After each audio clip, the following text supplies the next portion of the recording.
Assalamualaikum warahmatullahi wabarakatuh. Jumpa kembali dengan Guru Bangsa Channel yang ikut serta dalam mencerdaskan kehidupan bangsa. No hoax, no fitnah, no namimah.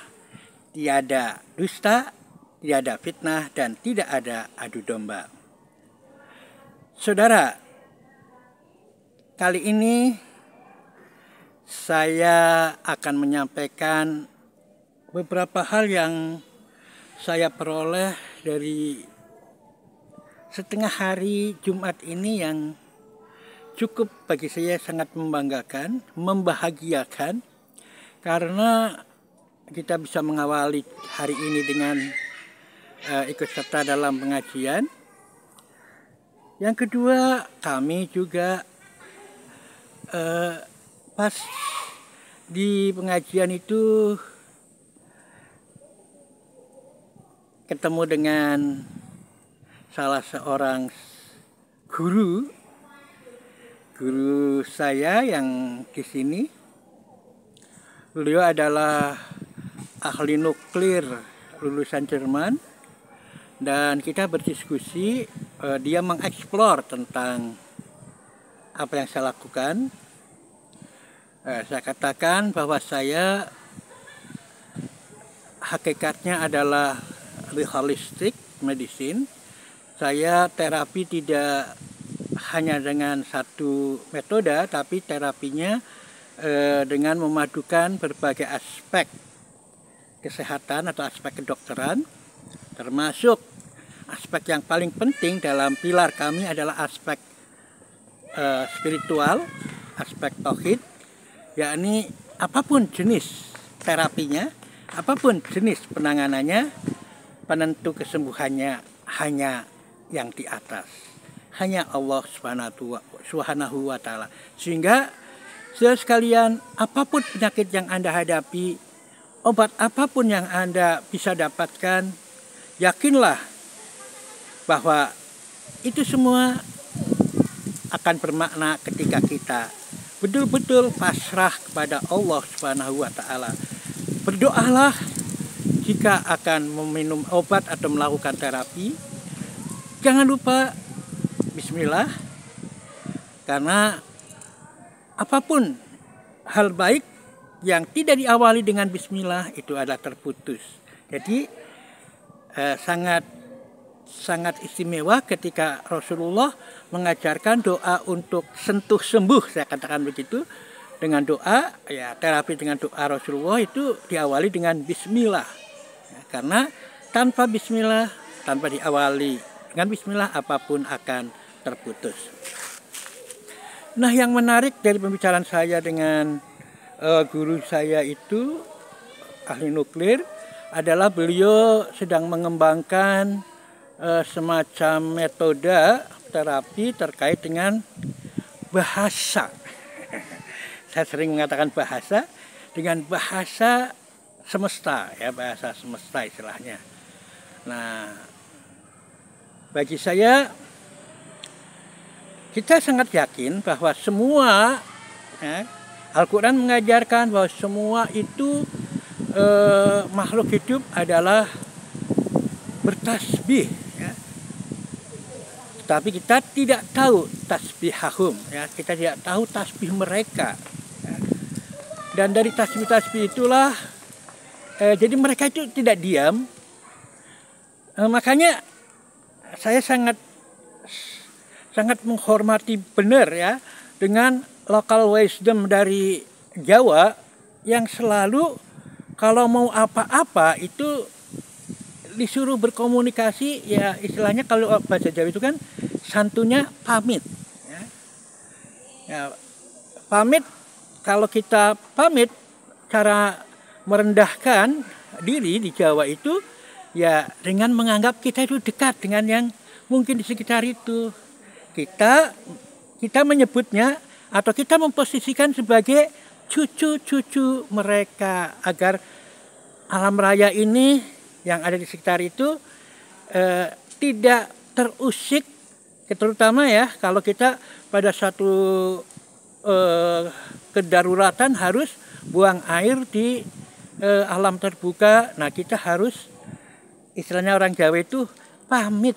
Pamitnya itu adalah dengan memposisikan kita sebagai orang yang dekat dengan alam raya itu, sebagai cucu. Biasanya kalau dulu tentu saja setelah kita tahu doa, dengan doa.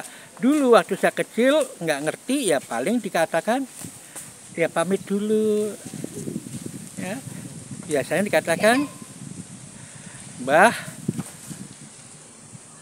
kulo badhe bla bla bla, bebucal atau apa. Itu kita memang memposisikan sebagai cucu, sebagai orang dekat dengan alam raya itu. Ya, ya. Yang dekat dengan alam raya itu, dan kita memohon sebagai itu, menganggap alam ini dekat dan kita panggil Mbah. Bukan berarti kita yakin kita yakin bahwa alam raya itu bicara, bertasbih, itu Qur'ani loh.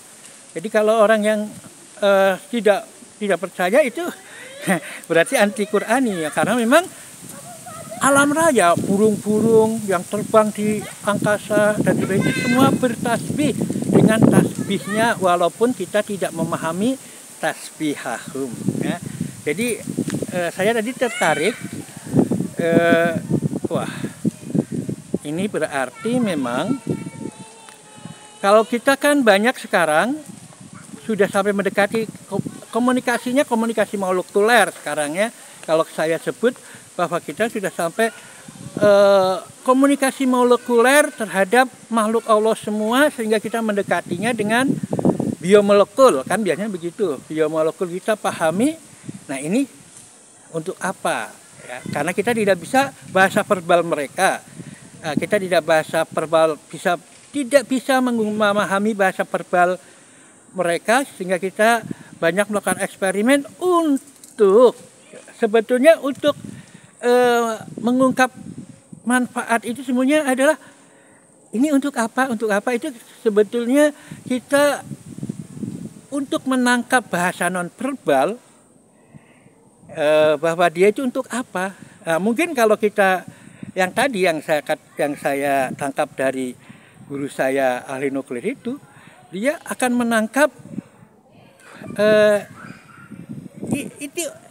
Misalnya ada yang ahli bahasa bakteri, dia itu dicari di mana-mana, ternyata ada di Bali atau di Jawa, dan itu dia bicara untuk apa ya. Wallahu alam bahasa isyaratnya seperti apa, tetapi yang saya tangkap kalau di dalam biomolekuler tentu saja molekul-molekul itu bicara. Karena saya sangat terkesan dengan dulu tafsir kauniyah yang disampaikan oleh Pak Sahrul Alim, bahwa molekul-molekul itu kan juga bersujud ya. Jadi artinya dia diciptakan kan dengan bitakdiro, dengan takdir tertentu. Jadi dia untuk apa, dan dia diciptakan untuk apa? Yang pasti semuanya adalah Robbana ma khalaqta hadza batila. Nah, disinilah kesuhudan atau kerendah hatian seorang ilmuwan pada saatnya sebetulnya itu ya.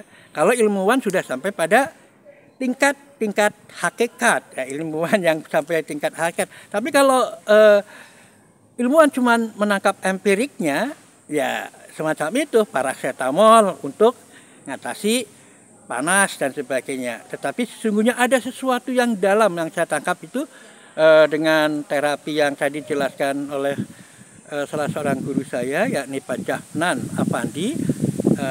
Kitabnya nglotok dalam makna bahasa kitabnya, karena memang beliau putranipun Pak Romo Kiai Haji Afandi ya. Jadi betul-betul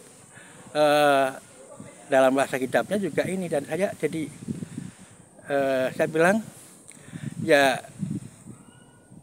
saya pakainya metode ini. Nah, tapi bagi saya ini tadi belum sempat disampaikan, yang terpenting bagi saya itu apapun metodenya, bahwa yang terjadi adalah kuasa ilahi. Ya. Jadi bukan karena batu itu bicara itu untuk apa, tumbuhan itu bicara untuk apa, atau yang empirisme itu kita bisa melihat setelah melalui eksperimen itu untuk apa. Tapi yang terpenting adalah bahwa kita yakin semua itu kalau memang diciptakan oleh Allah itu tentu saja akan memiliki guna. Rabbana ma khalaqta hadza batila.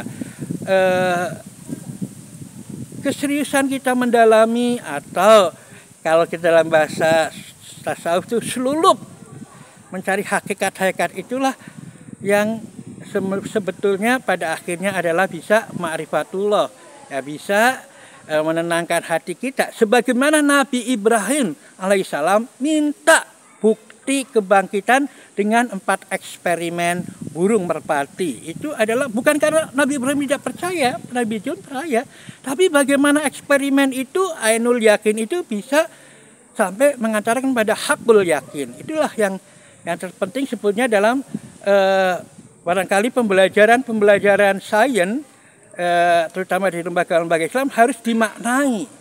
Tanpa pemaknaan maka yang terjadi adalah kesombongan intelektual. Nah, ini yang barangkali inti yang akan saya sampaikan adalah bahwa semakin kita memahami, semakin kita selulup, semakin kita bisa ma'rifatullah, semakin kita tahu bisa mengafirmasi bahwa la ilaha illallah wahdahu la syarika lahu mulku wa lahul hamdu wa huwa ala kulli syai'in qadir. Mudah-mudahan bermanfaat. Billahi taufiq wal hidayah. Wassalamualaikum warahmatullahi wabarakatuh.